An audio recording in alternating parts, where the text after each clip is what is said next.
అదే RTV app వార్తల్ని క్షణాల్లో చదివే అవకాశం ఉంటుంది. ఒక న్యూస్ పేపర్, ఒక టెలివిజన్ ఛానల్ మీ చేతుల్లో ఎప్పుడూ ఉంటాయి. ఉమ్మడి నిజామాబాద్ జిల్లాలో కాంగ్రెసేతర పార్టీ గెలిచిన ఎమ్మెల్యేలందరూ కూడా అభివృద్ధి జరగట్లేదని చెప్పి ఆందోళన చెందుతున్న పరిస్థితి కనిపిస్తుంది. మొత్తంగా ఉమ్మడి నిజామాబాద్ జిల్లాలో 9 అసెంబ్లీ నియోజకవర్గాలు ఉంటాయి. 9 అసెంబ్లీ నియోజకవర్గాల్లో కాంగ్రెస్ పార్టీ 4 అసెంబ్లీ నియోజకవర్గాల్లో గెలిపింది. మరో 5 నియోజకవర్గాల్లో కాంగ్రెసేతర పార్టీలు గెలవడంతో ఆ ప్రాంతంలో అభివృద్ధి జరగలేదని చెప్పి ఇటీవల కాలంలో పోచారం శ్రీనివాసరెడ్డి కాంగ్రెస్ పార్టీలో చేరిన సంగతి తెలిసిందే.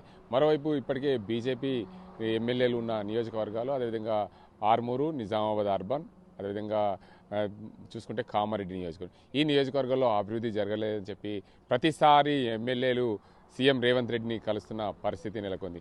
మా నియోజకవర్గంలో అభివృద్ధి కోసం నిధులు కేటాయించండి, స్పెషల్ డెవలప్మెంట్ ఫండ్ కింద కేటాయించండి అని చెప్పి ప్రతిసారి నియోజకవర్గానికి సంబంధించిన ఎమ్మెల్యేలు సీఎం రేవంత్ రెడ్డిని కలవడం, దాంతోపాటు రేవంత్ రెడ్డి సానుకూలంగా స్పందించడం, అందరికీ బాగానే ఉన్నప్పటికీ కూడా ఆ నియోజకవర్గాల్లో ఓడిన అభ్యర్థులు, ఏదైతే కాంగ్రెస్ పార్టీ నుంచి పోటీ చేసి ఓడిన అభ్యర్థులు వాళ్ళదే పెత్తనం చెలాయించడంతో ఆ ప్రాంతంలో అభివృద్ధి జరగలేదని చెప్పే బీజేపీ ఎమ్మెల్యేలు ఆరోపణలు చేస్తున్నారు. ఏదేమైనప్పటికీ నిజామాబాద్ అర్బన్, ఆర్మూర్, అదేవిధంగా కామారెడ్డి నియోజకవర్గాల్లో బీజేపీ నుంచి గెలిచిన ఎమ్మెల్యేలు నిజామాబాద్ అర్బన్ నుండి ధన్పల్ సూర్యనారాయణ గుప్తా, ఆర్మూర్ నుండి పైడి రాకేష్ రెడ్డి, కామారెడ్డి నియోజకవర్గం నుండి 2 సీఎం అభ్యర్థులను ఓడించిన ఉద్దండు కాట్పల్లి వెంకటరామరెడ్డి. ఆ కాట్పల్లి వెంకటరామరెడ్డి ఇచ్చిన హామీలు పూర్తి స్థాయిలో అమలు కావడం లేదు అని చెప్పి ఆ ప్రాంత ప్రజలు అంటున్నప్పటికీ కూడా ప్రభుత్వం నిధులు ఇవ్వడం లేదని చెప్పి ఆరోపణలు చేస్తున్నాడు ఆ ప్రాంత ఎమ్మెల్యే కాట్పల్లి వెంకటరామరెడ్డి.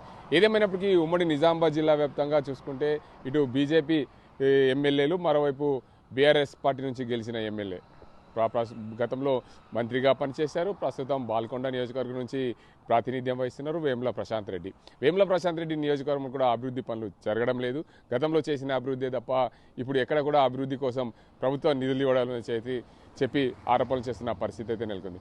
ఏదేమైనప్పటికీ ఇలాంటి పరిస్థితుల్లో ఉమ్మడి నిజామాబాద్ జిల్లాలో ఉన్న 9 నియోజకవర్గాల్లో అభివృద్ధి కుంటిపడిందని చెప్పాలి. ప్రభుత్వం నుండి నిధులు రావడం లేదు, నిధులు వచ్చినా పూర్తి స్థాయిలో పనులు కేవలం అమృత్ పథకం కింద నిధులే మాత్రం వచ్చాయి. వాటన్నింటినీ కూడా మున్సిపాలిటీలో డెవలప్ చేయడానికి తప్ప ఇతర పనులకు ఉపయోగించడానికి లేదు. కాబట్టి ఖచ్చితంగా ఉమ్మడి నిజామాబాద్ జిల్లాలో ఉన్న రాజకీయ నాయకులు, ఎవరైతే ప్రాతినిధ్యం వహిస్తున్న ఎమ్మెల్యేలు ఉన్నారో వారందరూ కూడా అభివృద్ధి పనులు ఇస్తేనే మా ప్రాంతం డెవలప్ అవుతుంది. కాంగ్రెస్ పార్టీ కానీ, కాంగ్రెస్ ఇతర పార్టీ ఎమ్మెల్యేలు కానీ ఎవరైనా సరే అభివృద్ధి నిధులు విడుదల చేస్తేనే తప్ప మా ప్రాంతం డెవలప్ అవుతుందని చెప్పి కోరుతున్నారు. ప్రభుత్వము దానికి సంబంధించిన సీఎం రేవంత్ రెడ్డి పూర్తి స్థాయిలో ఆ ప్రాంతానికి అభివృద్ధి నిధులు కేటాయించాలి. మరోవైపు ఏదైతే బోధన్, అదేవిధంగా నిజామాబాద్ రూరల్, దాంతోపాటు ఎల్లారెడ్డి, జుక్కల్ నియోజకవర్గంలో కాంగ్రెస్ పార్టీ గెలుపొందింది.